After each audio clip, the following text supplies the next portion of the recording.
قدم پہ 2 رکعت نماز پڑھ کے آیا ہوں، کیونکہ یہ محبتوں بھرا سفر ہے، ایسے ہی طے ہوتا ہے۔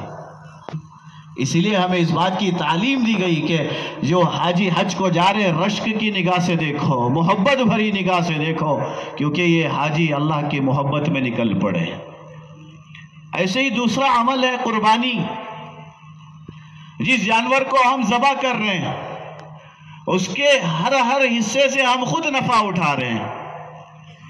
اس کا گوشت ہمارے اپنے لیے ہے، اس کی ساری چیزیں ہماری اپنے لیے ہیں، رشتہ داروں میں بھی دیا جا رہا ہے، غریبوں میں بھی تقسیم کیا جا رہا ہے، لیکن اس میں محبت کیسی؟ ایک گھرانے کی یاد اس کے ساتھ جوڑ دی گئی۔ صرف حضرت ابراہیم علیہ السلام نہیں، ایک گھرانے کی یادیں اس دونوں عبادتوں کے ساتھ جوڑ دیا گیا۔ اور کیوں جوڑا؟ کیونکہ یہ عبادتیں محبت کے ساتھ ادا کی جا رہی تھی۔ کیونکہ انسان کو اگر اللہ سے محبت نہیں ہونا، پھر نماز میں بھی مزہ نہیں آتا، پھر سجدے میں بھی مزہ نہیں آتا، پھر قربانی کو فضول سمجھا جاتا ہے۔ کتنے لوگ ہیں جو کہتے ہیں بجائے قربانی کرنے کے اسے کسی غریب کی شادی میں دے دی جائے، غریب کی بچی کا بھلا ہو جائے، ساری خیر خواہی لا کے یہاں لا دیتے ہیں۔ لیکن رسول اللہ صلی اللہ علیہ وسلم نے فرمایا، حضرت عائشہ رضی اللہ عنہا روایت فرماتی ہیں کہ یوم النحر کے دن خون بہانا یعنی جو ذبح کا عمل ہے، اس سے زیادہ بڑھ کر اللہ کو کوئی عمل پسند نہیں ہے۔ اس لیے یہ جو عمل ہے یہ صرف اللہ کی محبت میں کرنا ہے۔ حضرت ابراہیم علیہ السلام کو اور ان کے گھرانے کو جو یاد کرتے ہیں، آپ دیکھیں نا، سارا گھرانہ پوری طرح سے قربانی پر لگا ہوا ہے۔ قربانی یہ قربان سے نکلا ہوا لفظ ہے۔ قربان کہتے ہیں ہر اس عمل کو جو اللہ کے قریب لے جائے، ہر اس عمل کو قربان کہتے ہیں۔ تو اسی سے یہ لفظ نکال کے قربانی جانور کے ذبح کے لیے وضع کیا گیا۔ یہ اللہ سے قریب اگر لے جاتا ہے تو پھر یہ قربانی ہے۔ یہ عمل اگر ہمیں اللہ کے قریب لے جا رہا ہے، اللہ سے محبتیں بڑھا رہا ہے، پھر یہ قربانی ہے۔ جیسے وہ کیفیت جو حضرت ابراہیم علیہ السلام کے اور ان کے گھرانے کے اندر تھی۔ باپ سے دور جانا کون سی اولاد پسند کرتی ہے؟ لیکن ٹکراؤ اللہ سے ہے۔ باپ اللہ سے محبت کرنے کو تیار نہیں ہے، اب دونوں میں سے ایک کو چننا تھا، تو حضرت ابراہیم نے ثبوت دے دیا کہ پہلے اللہ ہے، پھر اس کے بعد سارے ہیں۔ اللہ کو چھوڑ کر کوئی نہیں چاہیے، اس لیے گھر چھوڑ دیا، باپ کو چھوڑ دیا۔ بستی والے سارے، ہر انسان کو اپنے وطن سے، اپنی بستی سے محبت ہوتی ہے۔ اس لیے کتنے سارے ہوں گے جو عید کے لیے صرف اپنی بستی میں چلے جاتے ہیں، وہاں جا کے عید مناتے ہیں کیونکہ یہاں خوشیاں ملتی ہیں۔ لیکن حضرت ابراہیم علیہ السلام کو بستی والوں نے تنگ کر کے نکلنے پر مجبور کیا، اللہ نے کہا چھوڑ دو تو چھوڑ دیا، صرف اللہ کی محبت میں تھا۔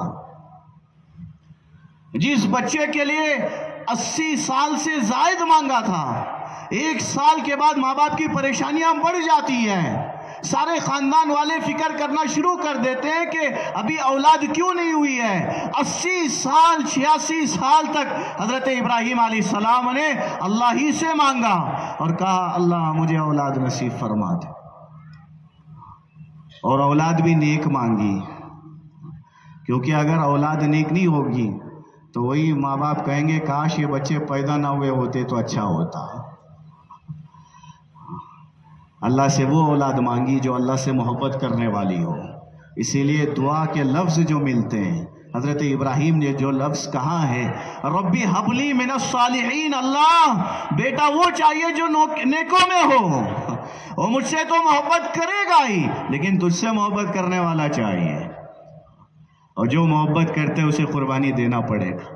اسی لیے اللہ نے کہا فبشرناہ بغلام حلیم، ملے گا، خوشخبری ہے، لیکن برداشت کرنے والا ملے گا۔ محبت کرنا ہے نا تو برداشت کرنا پڑے گا، ثبوت تو دینا پڑے گا کتنی محبت کرتے اللہ سے۔ اسی لیے اللہ تعالیٰ نے پیدائش سے اسی زمانے سے قربانی پر ڈالا، کہا لے جاؤ اور وادی غیر ذی زرع میں چھوڑ دینا۔ حضرت جبرائیل علیہ السلام رہبر ہیں، اللہ حضرت ابراہیم کو یہ بھی نہیں پتا کہ چھوڑنا کہاں ہے. اللہ نے کہا تو لے کے نکل پڑے. جبرائیل سفر طے کر رہے سینکڑوں میل جا کے. حضرت جبرائیل علیہ السلام نے سواری روک کے کہا یہاں چھوڑ دو, بات کرنی نہیں ہے, یہاں بات کرنا ہی نہیں ہے.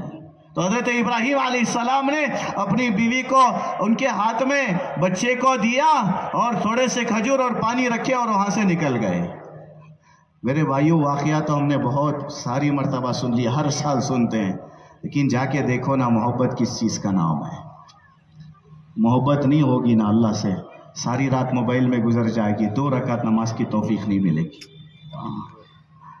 وہ راتیں اللہ سے بات کرنے کی تھی, جاگ رہے ہیں لیکن پھر بھی یاد نہیں پڑتا کہ مجھے نماز پڑھ لینی چاہیے, کیونکہ محبت کی کمی ہے. واپس نکل رہے ہیں, جنگلوں بیابان ہے, بیوی پیچھے سے کہہ رہی ہے ابراہیم کوئی قصور تو نہیں ہو گیا؟ خاموش ہے, بات نہیں کرنی, اللہ نے کہا ہے. آج ہمیں ساری دنیا کی باتیں سمجھ میں آتی ہیں, دوستوں کو خوش کرنا سمجھ میں آتا ہے, لیکن اللہ کو ناراض کرتے ہوئے ذرا بھی خیال نہیں آتا کہ میں کس کو ناراض کر رہا ہوں. اللہ نے کہا ہے خاموش چلے آ رہے ہیں. علماء نے لکھا 3 میل حضرت حاجرہ پیچھے آ رہے ہیں, کبھی خود کا کبھی بچے کا واسطہ دے رہے. ابراہیم یہ وہی تو ہے, 86 سال مانگا ہے, یہ تمہاری آنکھوں کا ٹھنڈک ہے, مجھ سے زیادہ اس بچے کو تمہاری ضرورت ہے. ابراہیم کیا غلطی ہو گئی؟ اور حضرت ابراہیم خاموش چلے جا رہے ہیں. وہ بھی حضرت ابراہیم کی بیوی تھی, پوچھا کیا اللہ کا حکم ہے؟ اللہ امرک, کیا اللہ کا حکم ہے؟ تو حضرت ابراہیم نے اشارہ کیا ہاں. علماء نے لکھا حضرت حاجرہ نے 1 قدم بھی نہیں بڑھایا, رک گئی, کہا اب جاؤ, اب کوئی پرواہ نہیں. اللہ ہماری عورتوں کو بھی اتنا یقین نصیب فرما دے. صاف کہا اب جاؤ, جنگلوں بیابان جہاں زندگی گزارنے کے کوئی اسباب نہیں ہے اور ہلاکت کے سارے اسباب ہیں, موت آنکھوں کے سامنے ہے, بچانے کی کوئی شکلیں نظر نہیں آ رہی ہیں, کھانے پینے کے دانا پانی تک میسر نہیں ہے, لیکن یہ کہا کہ اللہ کا حکم ہے, پھر چھوڑ دیا, کہا کوئی بات نہیں, اب جاؤ. لن یضیعن اللہ, اللہ ہمیں ضائع نہیں کرے گا, ضائع نہیں کرے گا اللہ. لیکن ہم کیا کہتے ہیں, میں اب نماز کو گیا تو میری تجارت کمزور پڑ جائے گی, مجھے نقصان ہو جائے گا. اللہ کے لیے ہم اپنا کاروبار چھوڑنے کو تیار نہیں, اللہ کے لیے تنہائی والے گناہ چھوڑنے کو ہم تیار نہیں ہیں. محبت کی کمی کی بات ہے. اسی لیے حضرت ابراہیم علیہ السلام وادی غیر ذی زرع سے باہر آ کے اللہ سے وہ دعا مانگی جو آج ہم نے پہلی رکعت میں پڑھی, ربنا انی اسکنت من ذریتی بواد غیر ذی زرع عند بیتک المحرم. اللہ یہ وادی غیر ذی زرع ہے, آپ نے کہا میں نے چھوڑا ہے, اللہ میں نے چھوڑ دیا ہے, اور مقصد بیان کیا, محبت بتائی. ربنا لیقیموا الصلاۃ, اللہ میرا مقصد نماز قائم کروانا ہے, وہاں بھی وہی محبت دکھا. اللہ میں چاہتا ہوں کہ یہاں تیرا نام لینے والے پیدا ہو جائے, اسی لیے میں نے چھوڑا ہے, پہلے دنیا کا سوال نہیں کیا. آتے جاتے رہے. جس امتحان کو اللہ نے کہا کہ ان ھذا لہو البلاء المبین, جس امتحان کے بارے میں اللہ نے فرمایا یہ بہت بڑا امتحان, لاتے ہوئے ہمارے ہاتھ کانپ جاتے ہیں. ایک باپ کو کہا جا رہا ہے جاؤ اپنے بچے کے پاس, لیکن ملنے کے لیے نہیں, ذبح کرنے کے لیے جانا ہے. کیسے قدم اٹھے ہوں گے, لیکن حکم اللہ کا تھا, حکم اللہ کا تھا, محبت تھی اللہ کی. سمجھ گئے, خواب میں دکھایا جا رہا ہے. ہم تو بہانے تلاش کر لیتے نا اللہ کے حکم سے دور جانے کے لیے, بہانے تلاش کرتے ہیں ہم, لیکن انہوں نے بہانے تلاش نہیں کیے. نبی کا خواب تھا, سچا ہوتا ہے, اس لیے نکل پڑے. جا کے کہہ رہے ہیں تیار کرو, لے کے جانا ہے. تیار کر دیا گیا. بچہ بھی اس بات کا خوش ہے کہ آج ابو اپنے بڑے سے ملاقات کرائیں گے, کوئی خاص دوست ہوگا. آج حضرت حاجرہ سوچ رہی ہیں بڑے دنوں سے اسی وادی میں رہ رہے ہیں, آج باہر نکلنے کو موقع ملا ہے. لیکن باہر لے جا کے باپ کہتے اللہ نے اتنا پیارا نقشہ کھینچا. میرے بھائیوں قرآن سے تعلق ہوگا نا مزہ آ جائے گا. اللہ کہتے فلما بلغا معہ السعی, ابھی یہ دوڑ رہے ہیں, تھوڑے بڑے ہو گئے ہیں. اس وقت میں وادی کی اس مینا میں بٹھا کے بچے سے پوچھا جا رہا ہے یا بنیا, یہ لفظ علماء یہاں بہت سارے بیٹھے ہوں گے. پوچھو نا، یہ اس وقت میں باپ استعمال کرتا ہے جب پوری محبت میں ڈوبا ہوتا ہے.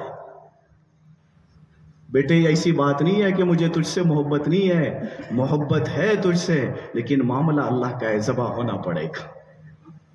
محبت تجھ سے زیادہ تو اللہ سے ہے. یا بنیا، میرے پیارے لاڈلے بیٹے، انی ارا فی المنام، میں نے خواب میں دیکھا، انی اذبحک، میں تجھے ذبح کر رہا ہوں، فانظر ماذا ترا، تو بتا میں تیرے ساتھ کیا کروں. وہ بھی تو ابراہیم کے بیٹے تھے نا. دیکھو عجیب بات ہے، سوال ہوتا ہے، حضرت ابراہیم نے جب ذبح کرنا ہی تھا، ارادہ کر لیے تھے، چھری ساتھ لے لی تھی، رسی اٹھا لی تھی، پھر بیٹے سے پوچھا کیوں جا رہا ہے؟ اس لیے علماء نے لکھا، بیٹے کو بٹھا کے پوچھتے ہوئے صاف یہ منشا تھا، ذبح تو تجھے ہونا ہے، ذبح تو مجھے کرنا ہے، محبتوں کے ساتھ ہو گیا تو ٹھیک ہے، ورنہ ویسے بھی تجھے ذبح کر دوں گا. مسئلہ اللہ کا ہے. فانظر ماذا ترا، کیا رائے ہے؟ لیکن جو لفظ حضرت اسماعیل نے استعمال کیا نا، ادھر باپ کہتے لاڈلے بیٹے، ادھر بیٹا کہتے یا ابتی، پیارے ابا جان. یہاں باپ کی تھوڑی سی بات سمجھ میں نہیں آئے نا تو بیٹے لات مار رہے ہیں، گھر سے نکال رہے ہیں، گالی دے رہے ہیں، پتہ نہیں کیا کیا کر رہے ہیں، دل کو ٹھیس پہنچا رہے ہیں. لیکن حضرت اسماعیل نے فرمایا یا ابتی، پیارے ابا جان، یہ نہیں کہا کہ ذبح کرو، اذبح نہیں کہا، نہیں، یا ابتی فعل ما تؤمر، ابا وہ کرو جو اللہ کا حکم ہے. ذبح تو کیا بات ہے، ٹکڑے کرنے کو کہے وہ بھی کر دینا. یہاں صرف ذبح ہونا نہیں ہے، جو اللہ کہے وہ کرنا ہے. آپ ذبح کرو اور جلدی کرو. تیاری ہو گئی، رسی باندھ دی گئی، لٹھا دیا گیا، چاقو رکھ دی گئی. حضرت اسماعیل کہتے ابا رکو، ابا رکو. کہا کیا ہوا؟ ارادہ بدل گیا؟ کہا نہیں، ارادہ نہیں بدلا ہے، ترتیب ضرور بدلے گی. ابا آپ میرے پیروں کو ہاتھوں کو باندھ دیے ہو، قیامت تک آنے والے لوگ کہیں گے باپ ذبح کرنا چاہتا تھا لیکن بیٹا ذبح ہونا نہیں چاہتا تھا، زبردستی باندھ کے ذبح کیا گیا ہے. کہا نہیں، مجھے کھول دو. کھول دیا گیا. ابا یہ کرتا نکال لینا، اپنے کرتے میں دفن دینا، اور اس کرتے کو لے جا کے امی کے پاس دے دینا. ابا مجھے ایسے کٹی ہوئی لاش کو امی کے پاس لے کے مت جانا، مجھے یہی دفن کر دینا.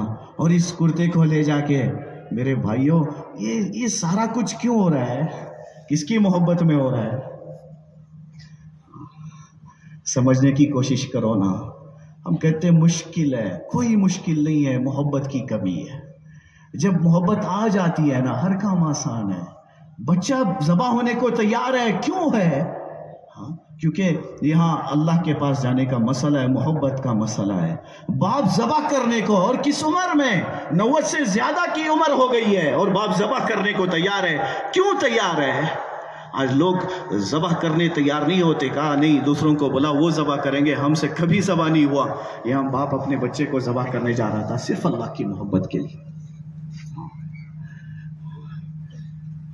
ابا یہ کرتا امی کو دے دینا، جب بھی میری یاد آئے گی کرتا دیکھ کے دلاسا کر لیں گے. تیاری ہو رہی ہے، شیطان بار بار آ رہا ہے. کہا حاجرہ تجھے پتا ہے یہ ابراہیم تیرے بچے کو ذبح کر دے گا.